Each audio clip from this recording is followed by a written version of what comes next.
magandang araw po sa inyong lahat mga minamahal ko mga kababayan.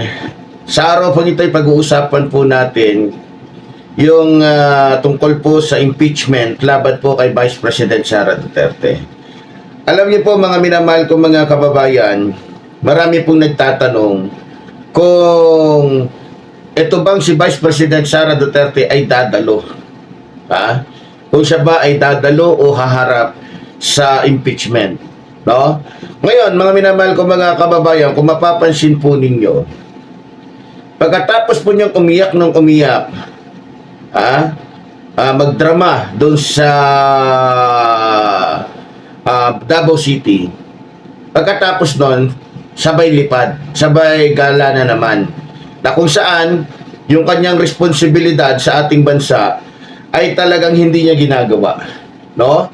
Laging ganon, sa bawat araw na ginawa ng Diyos, wala siyang ibang ginawa kundi pumunta sa ibang bansa, maglagalag, manood, mamili ng mga gusto niyang bilhin. Yung trabaho niya bilang isang vice presidente, hindi na po niya nagagawa. No? Paano niya magagawa? Nasa ibang bansa siya eh. Di ba? Ngayon, ang tanong, pagpunta ba niya doon, ang ginagastos lang ba niya ay 1,000? No. Daan-daang libo po. Kada kilos po ni Vice President Sara Duterte, daang libo po.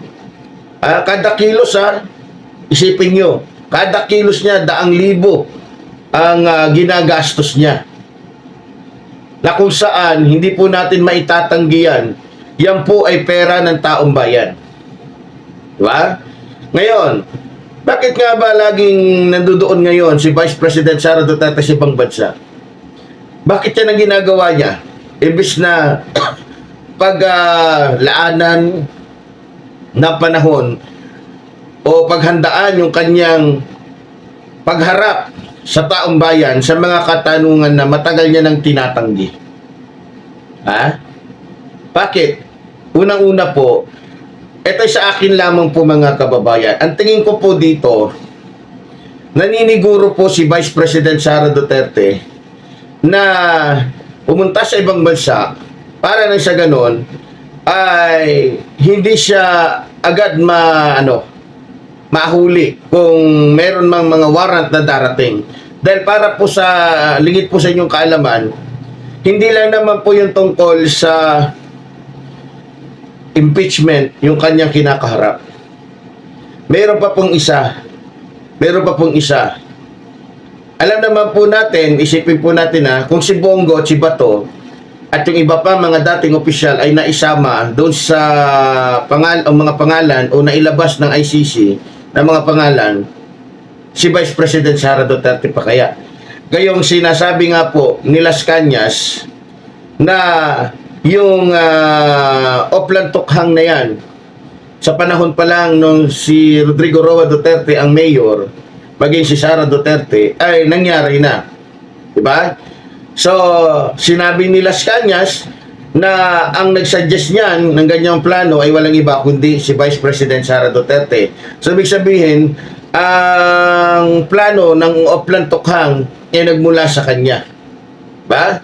So, posible din na namang oras ay lalabas yung warrant of arrest laban po kay Vice President Sara Duterte. Malamang, isa din po yan sa kinatatakutan niya. Kaya nag-aalabato de la Rosa din po siya. Hindi lang natin masyadong nahahalata. No? Pero isa din po yan sa kinakatakutan ni Vice President Sara Duterte. Na magsama silang mag-ama sa dahig pag nahuli siya ng Interpol, mga kababayan. Narinig naman po natin na kung sakaling lumabas ang warrant of arrest laban sa kanila, ay handa pong makipagtulungan sa pamamagitan po ni Atty. Claire Castro, ay naliwanagan po ang lahat at pinahayag po niya sa lahat, nilinaw niya sa lahat na makikipagtulungan talaga ang Pilipinas kung sakaling ang Interpol ay humiling na sila ay tulungan para madampot yung mga taong nailista nga doon sa listahan ng ICC, no? Na kung saan involved sa crimes against humanity. ni dating Pangulong Rodrigo Roa Duterte. Ngayon, alam nyo, napakawais po talaga dito ni Vice President Sara Duterte. Malamang, kaya gusto niyang pumunta kita niyo na, pumunta agad ng Bangkok. Diba? Anong gagawin niya doon? Hindi naman yun ang Pilipinas eh. Wala naman doon yung mga pinangakuan niya, tama? Wala doon eh. Nandito sa bansa natin eh. Nung nangangampan niya siya, nandito sa bansa natin yung mga pinangakuan niya.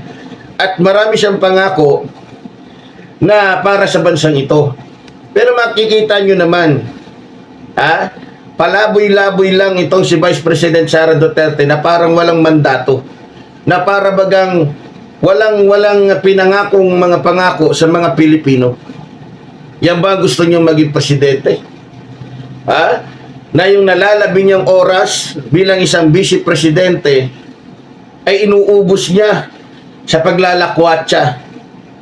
Inuubos niya yung pera ng taong bayan tapos gusto niya pang maging pangulo. Ano ba yan? May sapat ba tayong pangunawa? May sapat pa ba tayong pag-iintindi para sabihin ninyo na okay si Vice President Sara Duterte na maging presidente? Okay ba yung ganyan? Alam nyo, hindi naman sa pagmamaliit kay Vice President Sara Duterte, kahit ngayon maglalatagan tayo, mapapakitaan tayo ng mga nagawa niya at nagawa ni PBBM.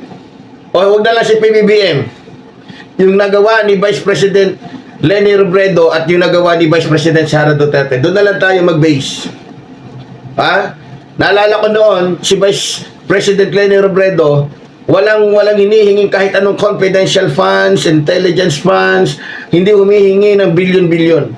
Pero makita ninyo yung mga proyekto niya, yung mga nagawa niya, kahanga-hanga. Parang yung mga nagawa niya proyekto ay parang napunduhan ng 3 bilyon. Parang yung pondo niya, ulitin ko, parang yung mga nagawa ni Vice President Leni Robredo noon ay parang napondohan ng 3 bilyon. Pero makikita ninyo mga kababayan, si Vice President Sara Duterte, humingi ng budget para sa OBP. May nagawa ba siya? Wala. Meron siya pinalalabas na nagawa niya pero questionable at makikita na talagang puro daya, puro budol. Hindi po si Pangulong Ferdinand Marcos Jr. ang may sabi niyan. Mismo ang COA po na nag-audit ng kanyang mga ginastos ay kagulat-gulat, ibiro mo. Yung motor na sinasabi ni Vice President Sara Duterte na ipinamahagi niya na nagkakahalaga lamang ng 60. Abay, pagdating doon sa report nila, nagkakahalaga na ng 280. Laging merong kupit na kung saan titignan mo, mas malaki yung kupit kaysa doon sa totoong ibinigay niya. Ibiro mo, ang halaga ng motor na ordinaryo ngayon, yung ginagamit sa panghabal-habal, nasa pinakamataas na yung nasa 100 plus. Yun yung mga pamporma. Pero, yung binibigay ni Vice President Sara Duterte, yung nakakahalaga lang ng 50 plus, 60 plus, pero ang ilalagay niya doon, 280. Ganon si Vice President Sara Duterte kung manloko sa taong bayan. Mismong ang COA na po ang nagpapatunay yan. Hindi po si Pangulong Ferdinand Marcos Jr. Mga kababayan, lalong-lalo na yung mga kababayan natin sa Davao, naintindihan namin kayo eh. Kaya gusto niyo yung mga Duterte kasi nakita ninyo, nakinabang kayo. Tama naman yun, nakinabang naman talaga kayo. Pero may mali. May mali po. Yes, magaling, maganda ang pakisama sa inyo ng mga Duterte. Pero tanungin nyo kami. Tanungin nyo yung ibang lugar. Naging maayos ba yung performance ng mga Duterte sa kanila? No. Kaya, kayong mga taga Davao, huwag nyong isipin yung sarili nyo lang. Natural. Magpapakita yan na maganda dyan sa inyo. Kasi taga dyan sila eh. Naging baluarte na ng mga Duterte ang Davao City. Diyan na sila naging hari. Diyan na sila naging reyna. Diyan na sila yumaman. Diyan na sila naging maimpluwensya. Wala yang iniwan mga kababayan doon sa napanood kong isang pelikula na pagdating sa bayan niya, okay siya. Lahat ng pangangailangan ng bayan niya, binibigay niya. Pero yung ibinibigay niya sa mga kababayan niya, at yung ginagawa niya sa kanyang bayan para umunlad, yung pera ay mula sa ibang bayan na kung saan pinahihirapan niya, ninanakawan niya, niloloko niya. Ngayon, hindi ramdam ng mga kababayan niya yun na masama siya. Kasi, hindi naman sila yung ninanakawan ng taong yun eh. Hindi naman sila yung pinahihirapan. Hindi naman sila yung niloloko, kundi yung ibang bayan. Nakukuha ninyo yung punto ko? Kaya kayong mga taga Davao, hindi niyo yan maisip, hindi niyo yan mapansin. Kasi hindi naman kayo talaga yung biniktima ng mga Duterte, kundi yung ibang mga Pilipinong hindi doon nakabalwarte yung mga Duterte. Ganun lang kasimple yun. Kaya dito kay Vice President Sara Duterte, kaya maraming mga Pilipino o mas maraming mga Pilipino ang gusto siyang ma-impeach. Dahil maraming mga Pilipino ang ninakawan ni Vice President Sara Duterte. No? Kesa sa mga taga Davao. Yes! Totoo yan. Kasi, kung yung ginawa ng mga Duterte ay pareho lang sa ginawa, kung ang ginawa ng mga Duterte sa Davao ay pareho lang na ginawa nila sa buong bayan o sa buong Pilipinas, walang magiging problema. Tama? Walang magiging problema. Walang magsasabing i-impeach si Sara kasi nagnakaw. Sana maintindihan ninyo mga taga Davao. Kaya po i-impeach si Vice President Sara Duterte dahil yung pera, pakinggan ninyo, dahil yung pera na ginamit nila para paunlarin ang Davao, para ibigay, ipantapal sa mga mata, tainga, bibig ng mga taga Davao, ay mula sa pera ng mga taga Bohol, taga Cebu, taga Maynila, at sa iba pang panig ng ating bansa. Nagmula yon na kung saan ang tanging nakinabang lamang ay mga taga Davao. Hindi ba kayo nahihiya mga taga Davao? Na habang yung ibang lugar ay hindi nagiging maayos dahil ninanakawan ng inyong puon, kayo masaya. Yes, pabor sa inyo yung ginagawa ng mga Duterte. Kasi hindi naman yung lugar ninyo ang ninanakawan nila. Hindi naman yung lugar ninyo, tingnan nyo.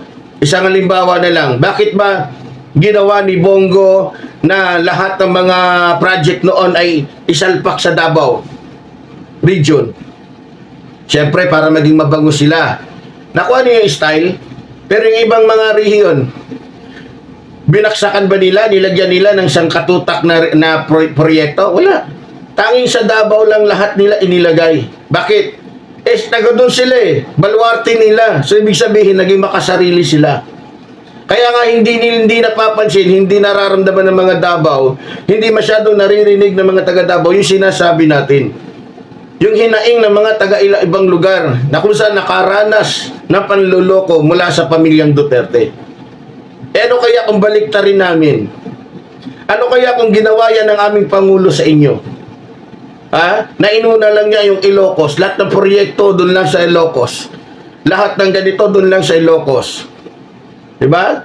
Pero hindi ginawa ni Pangulong Ferdinand Marcos Jr. yan. Sa katunayan, yung mga bagay na hindi nagawa ni Duterte nung panahon niya doon sa Davao, nagawa ni Pangulong Ferdinand Marcos Jr. Isa na yan.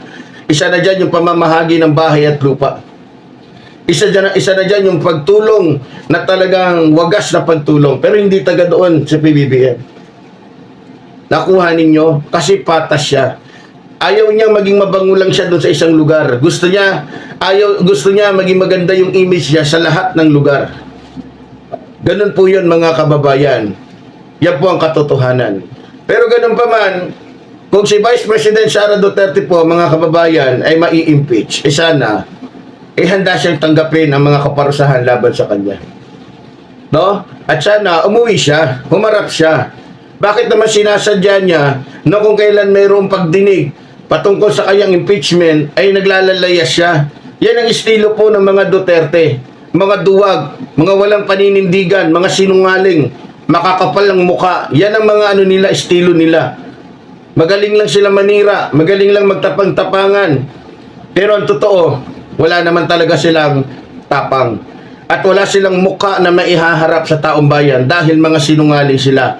Mismong si Duterte na ang may sabi, ang ama niya, na itong anak kong si Vice President Sara Duterte ay drama queen. So, ibig sabihin, expected na natin na kung ano man yung kanyang mga pinapakita, yan ay drama na isang politikong sanay magnakaw, sanay manloko, sanay mangupit, sanay magsinungaling, sanay pumatay, sanay sa lahat ng uri ng kasamaan. Ganun lang po yun, mga kababayan. So, mali po, tulad po ng sinasabi ng iyong lingkod, mabuhay po ang ating inang bayan, mabuhay po ang nagmamahal sa ating inang bayan. Maraming salamat po.